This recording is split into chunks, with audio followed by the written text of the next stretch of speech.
Hello, everyone. This week we had a very windy time. Most of my footage has pretty much unusable sound. I'm not a big fan of muffled external microphones. I find that they eliminate the natural sounds that I like to capture. So I decided to do a Q&A, a question and answer. There has been a lot of questions over the many months that I've been doing this. I try to mostly address the questions on the comments, but I know that not everyone reads the comments. So this is an opportunity to broadly answer a lot of those questions. Ever since I started building the roof, there has been a lot of commentary and questions regarding its design and my choices of materials.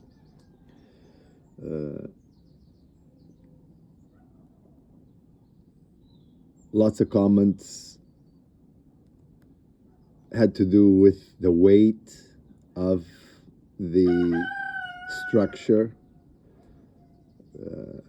Lots of people concerned that this concrete structure is going to weigh a lot. I just want to say that we need to think that each of these roof tiles, the clay tiles, weighs 3.5 kilo. It's about 7 pounds. Combined, the roof cover alone, without the structure, will weigh close to 7 metric tons, 7,000 kilos, about 12,000 pounds.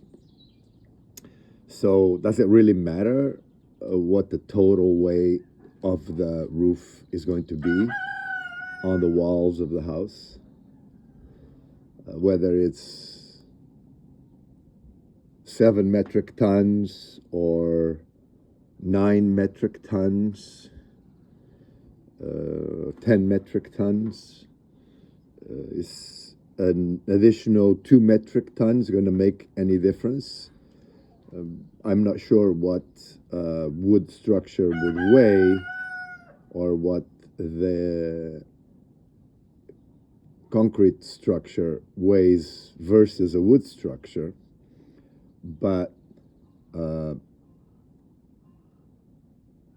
don't think it's that much of a difference, and it wouldn't make ultimately any difference. I know that my choices of materials for the roof structure have stirred up some emotions in the diehard purist community. I just want to say that of all people, I'm the one who cares the most about this house, about preserving its heritage, its charm, its character, its rustic persona, if you will. And having said that, my choices of materials for the roof structure have to do with several things, but ultimately comes down to pragmatism. Sure, wood structure is lovely, like the original structure was, like any wood structure is for a house. People say that wood can last a very long time, that the cathedrals of Europe and the world get to be 200-300 years old and still have the original structure. That is correct.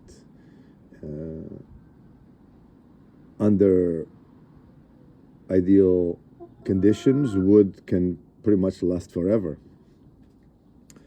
But so can concrete. To me, the choice of concrete was purely economical. A wood structure of this design, or anything that would be sufficient to install the roof tiles on, would cost multiples of what this concrete structure cost. The question is, how much is it costing you to do this project? And and where did you get the money to do this? Sorry about that. I just find that one part of this question to be funny, because I'm 58 years old. I think most people can pretty much tell that I'm at least in my 50s. Also, I've been working since I was 18 years old. So that is 40 years, 480 months. 4 decades is plenty of time to save some money. So how much is really costing to do what I'm doing?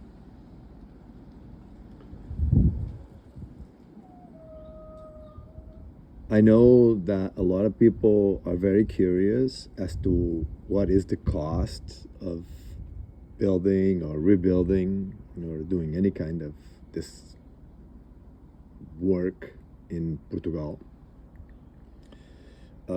I like to start by saying that the cost or the price of this type of thing varies quite a bit from region to region. The coastal areas, the cost is higher. In the big cities, even higher. Also, you have to keep in mind that it pretty much depends on what you're building, the design.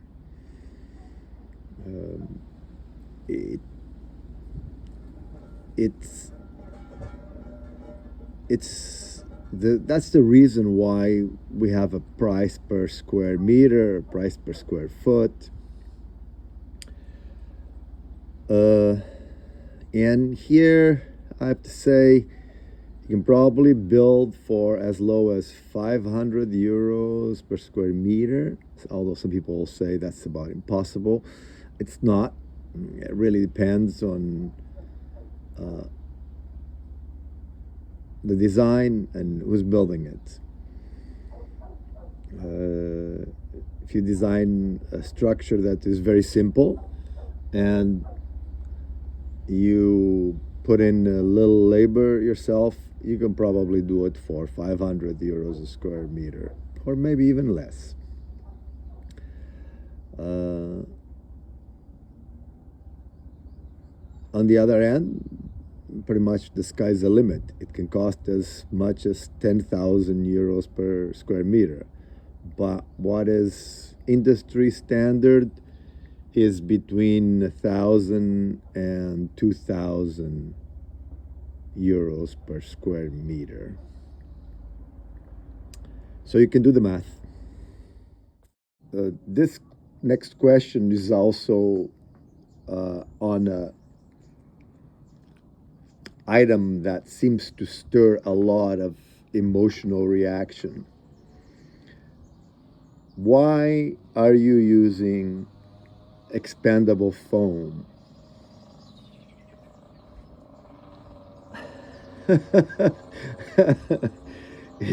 It's another one of those where I take a pragmatic view over an ideological one. To me, expandable foam is just another modern material that's available to do a job that needs to be done.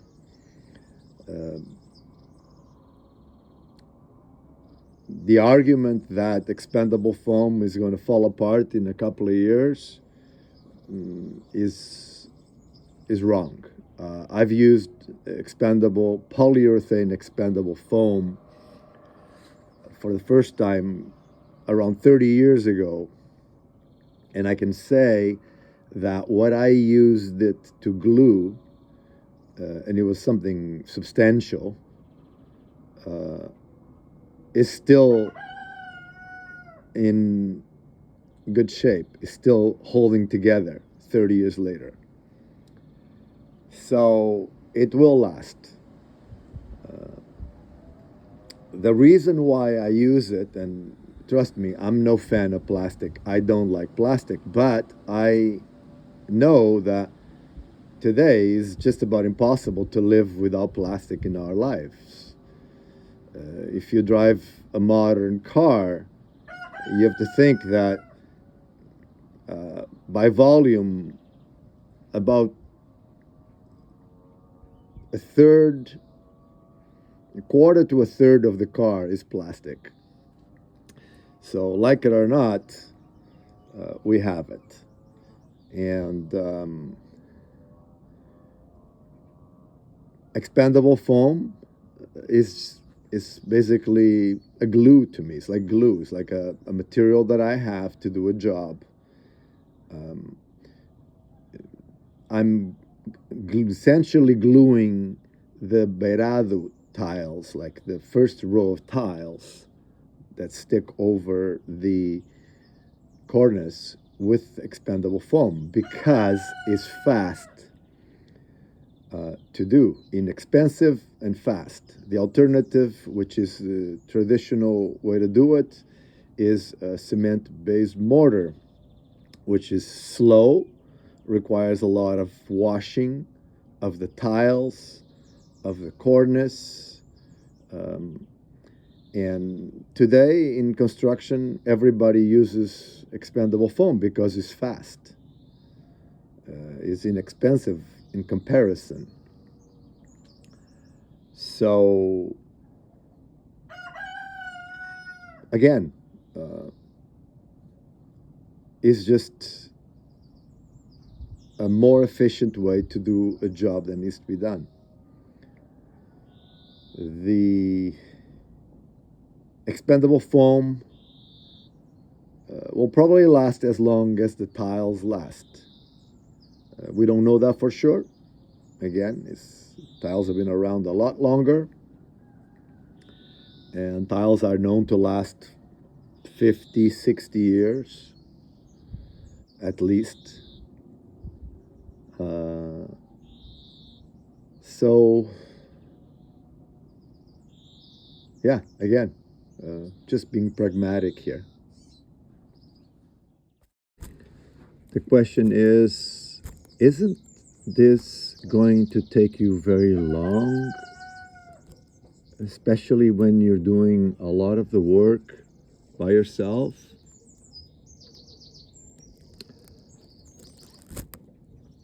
Well, no, I don't think so.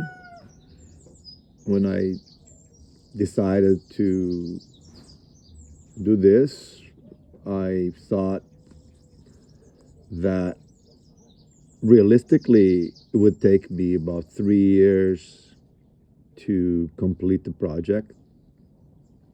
That is, to rebuild the homestead, to take it from the state of abandonment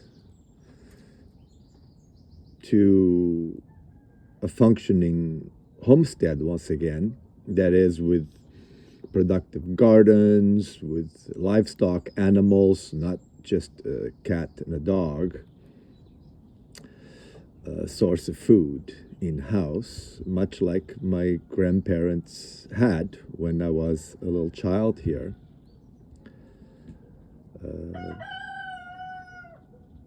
I didn't make it a priority to rebuild the house right away because I understood that only the observations possible by being on site here would allow me to make the necessary adjustments to my original plan so that I wouldn't be doing things twice or regret decisions that I had made. And that would have been implemented if the time was prioritized to rebuild the house from the very beginning. So now on the third year, I have seen pretty much what I need to see, and I now am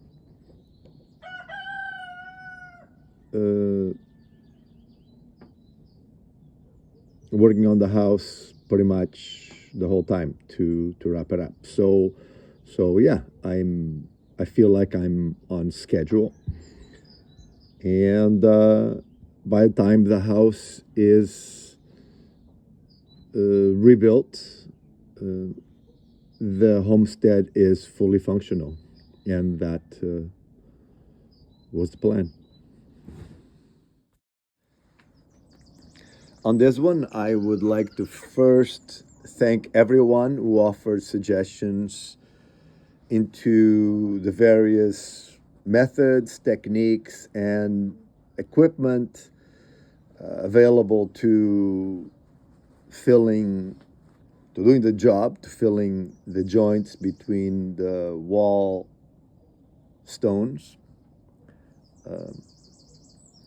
Question is, isn't this a very tedious, is going to take you very long, repetitive job to do on your own? I don't think so. I don't find it tedious at all. I actually find it very relaxing. I feel like it has this Zen quality to it. You're in the moment. It's hard to explain, perhaps because I'm working with this primal material, stone, perhaps because all the joints are different. Some go up, down, left, right. Some are wide, some are narrow. Every stone is different. So I don't find it repetitive at all. I've said it before. Of all people, as much as I love to do a lot of different things, I not want to do repetitive things. I don't enjoy doing the same thing over and over again. And this doesn't feel repetitive. I find it very satisfying.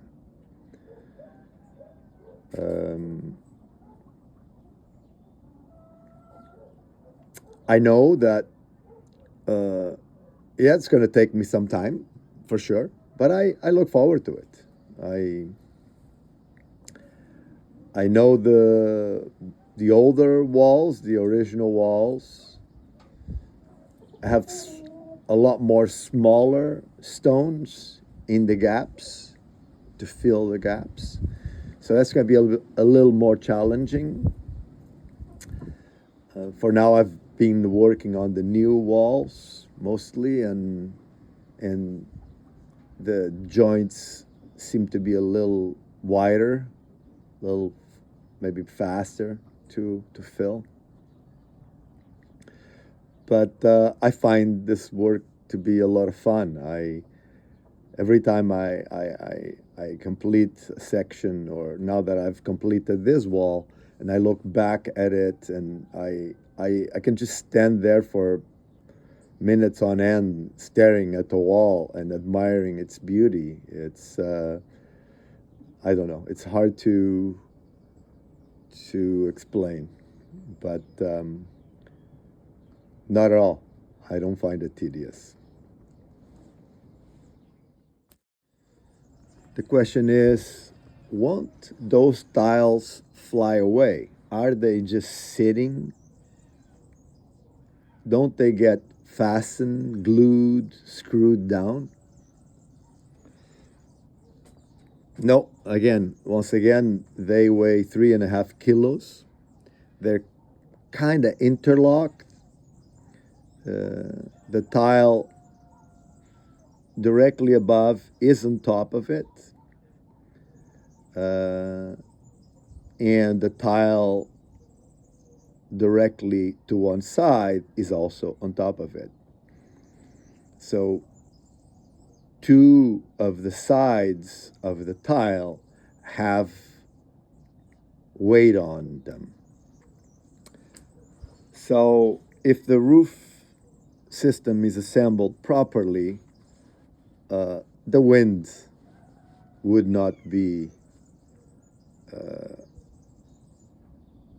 a danger to it. The original tiles from this house, the old rustic handmade tiles, you can see here, are pretty much installed the same way, and the cover tiles, the top tiles, only had a little bit of one tile on top of them. And in this region, there is no history of tiles blown off of the roofs, even in the old days with the old tiles. So no, there is no danger. These modern tiles are very well engineered. Many of you have asked, how come you don't show more of your wife on your videos? How come we don't see or barely see your wife on your videos? I think I've touched upon the answer in a video or two previously, but it basically comes down to this being my project. This is not a mutual project. My wife has her own project. Although we live together and you see her here and there doing things around in the garden and other things,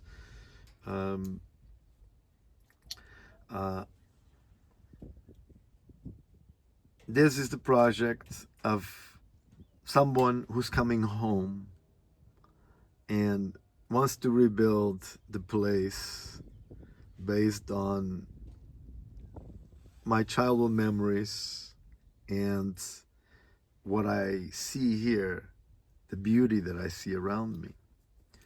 I've been planning this, thinking about this for the last 20 years, from well before I met my wife. And I don't want external influences, even from the person that I live with, from my partner in life. Because she's an artist, she's a creative person, she has great design ideas, but those may not coincide with what I see here, what I envision for this place. So she has her own project where she can express herself creatively without my interference or influence. If she needs my help, I'm always ready to help. And I know that if I need her help, she is going to do the same for me. But at the end of the day,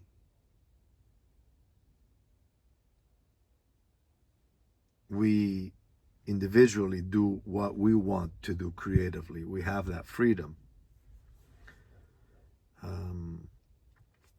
which is difficult. It's difficult when you're in a partnership. It's difficult to have that freedom. There's always some compromise.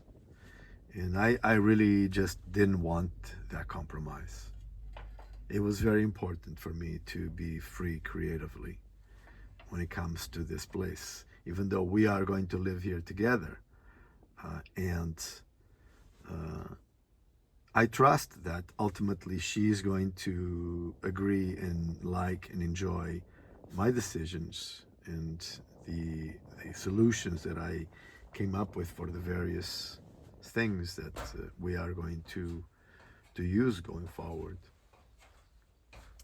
So, having said that, you are going to see a lot more of her over the next few weeks. She offered to help me point the walls and complete the roof. She's very hands-on. She's very capable. Not afraid to dirty her fingernails.